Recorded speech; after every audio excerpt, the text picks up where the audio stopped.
আসসালামু আলাইকুম ওরহমতুল্লাহ। সুপ্রিয় শিক্ষার্থীবৃন্দ, আশা করি তোমরা সবাই ভালো আছো। এই ভিডিওটি তৈরি করছি অষ্টম শ্রেণীর শিক্ষার্থীদের জন্য।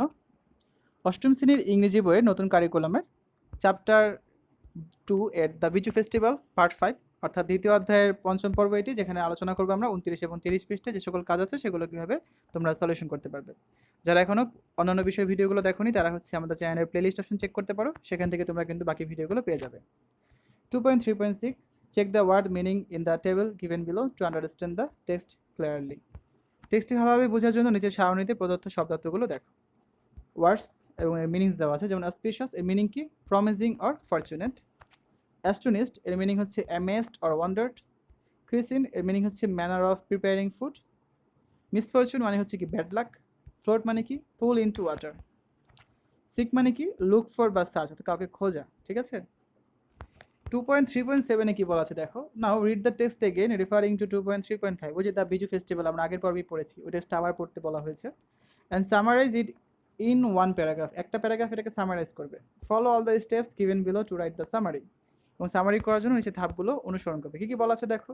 In the first step read the text attentively and identify the main ideas of the text, অর্থাৎ প্রথমে হচ্ছে খুবই সতর্কতার সাথে টেক্সটটা আবার পড়বে এবং খুঁজে বের করবে মেন আইডিয়াসগুলো বা মূল ধারণাগুলো।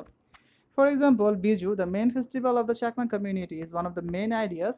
You can also write the supporting detail to explain your main idea, অর্থাৎ একটা এখানে মূল আইডিয়া বা মূল ধারণাটা কি, যে বিজু হচ্ছে চাকমা সম্প্রদায়ের একটা প্রধান উৎসব, এবং তুমি হচ্ছে এখানে কিছু সাপোর্টিং ডিটেলসে কিন্তু লিখতে পারো।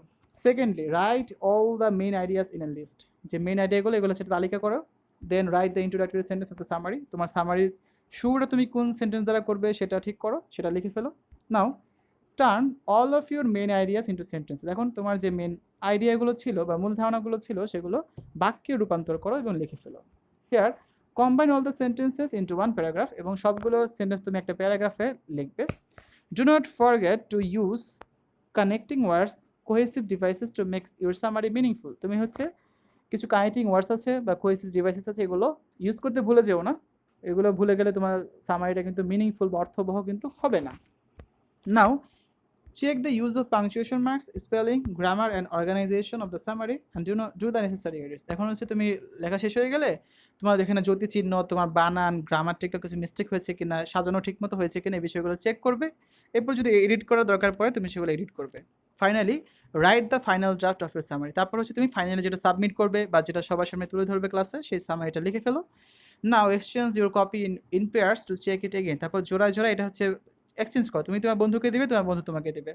Finally submit it to your teacher, তারপর চেক করা হয়ে গেলে এটা হচ্ছে তোমার টিচারের কাছে সাবমিট করে দেবে। ঠিক আছে, তো চলো আমরা সেই সামারিটা এখন দেখি। The section is approximately to travelers, to be specific, Mahmud and Madhumita Chakma, who are talking about around the celebration, whereas voyaging by a transport, অর্থাৎ তারা যখন হচ্ছে ট্রান্সপোর্টের জন্য অপেক্ষা করছিল তখন দুইটা ট্রাভেলার, দুজন ভ্রমণকারী যাদের নাম হচ্ছে মাহমুদ এবং মধুমিতা চাকমা, তারা হচ্ছে কথা বলছিল তাদের উৎসব নিয়ে। Both of them to share their village to claim social encounter through exchange, তারা হচ্ছে তাদের কথা একজন আরেকজনের সাথে শেয়ার করছিল।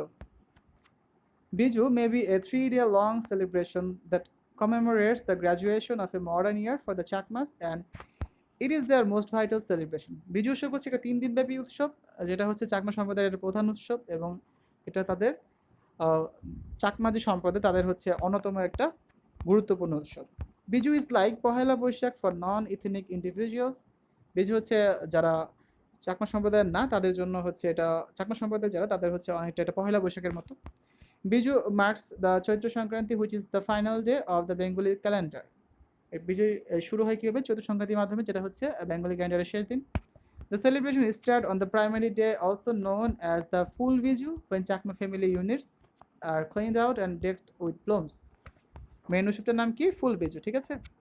Within the evening, uncommon supplications are made to the Buddha and lamps lit at the Chakmas houses and Buddhist sanctuaries.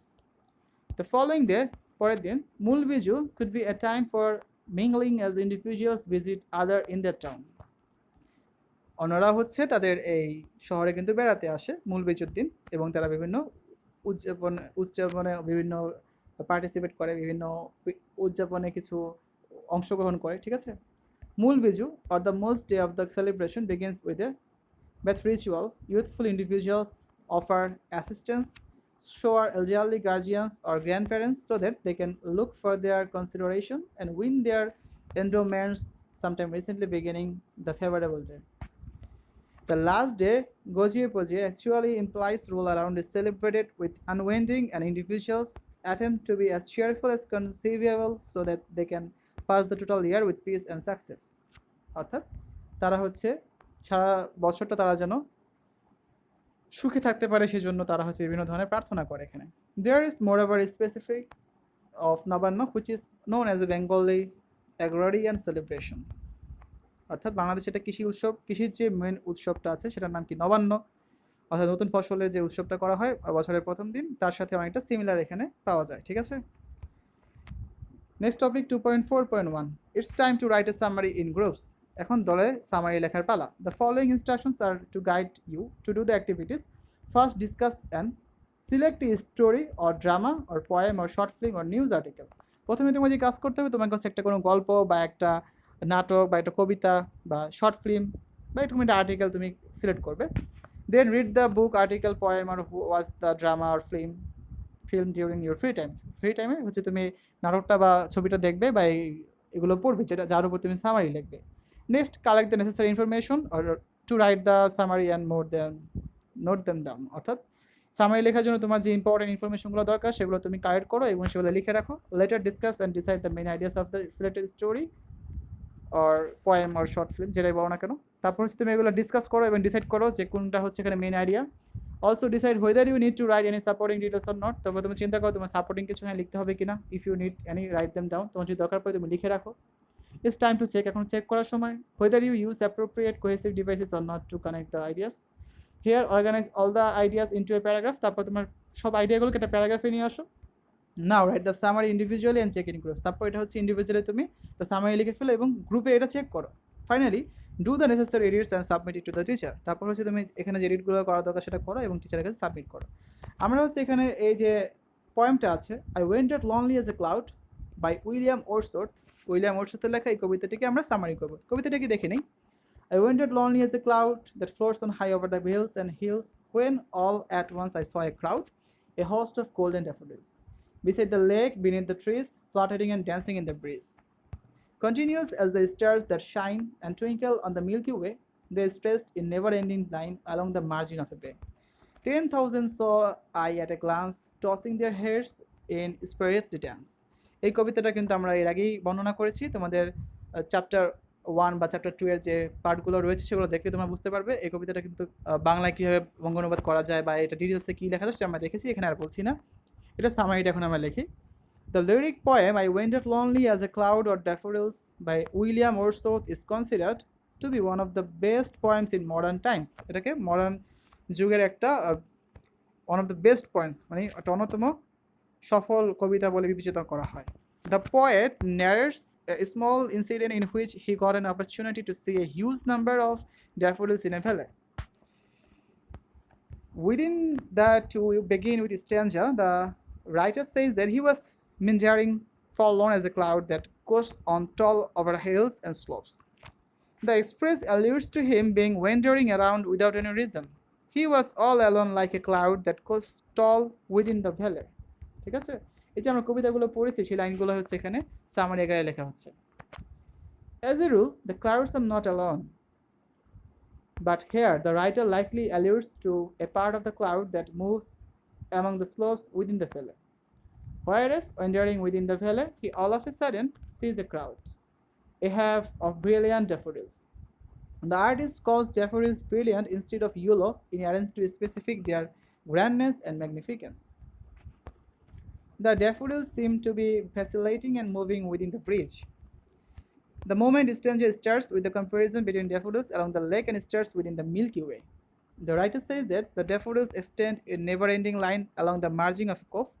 The inlet here alludes to the lake, agreeing to the artist. The daffodils which secured the shore of the lake seemed to be unending, just like the stars within the sky, and like them, the stars of Milky Way, they were as well twinkling.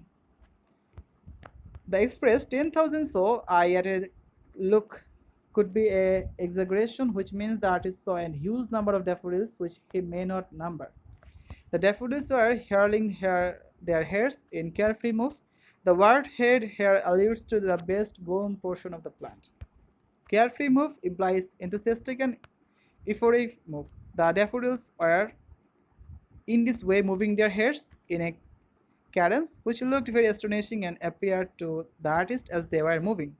Within the lyric, the artist employs different things to depict the excellence, delight, and tastefulness of the daffodils. এখানে পুরো কবিতাটাকে summary আকারে লেখা হয়েছে, but খুব বড় করে। তোমরা হচ্ছে এখান থেকে ধারণা নিয়ে নিজেদের মতো করে ছোট করে 1 পেজের ভিতর বা 6 থেকে 7 লাইনের ভিতর লেখার চেষ্টা করবে, ঠিক আছে? এখানে মানে পুরা লাইন বাই লাইন এখানে কিন্তু ডিটেলসে বর্ণনা করা হয়েছে, যাতে তোমরা এখান থেকে বুঝে শর্ট করে লিখতে পারো।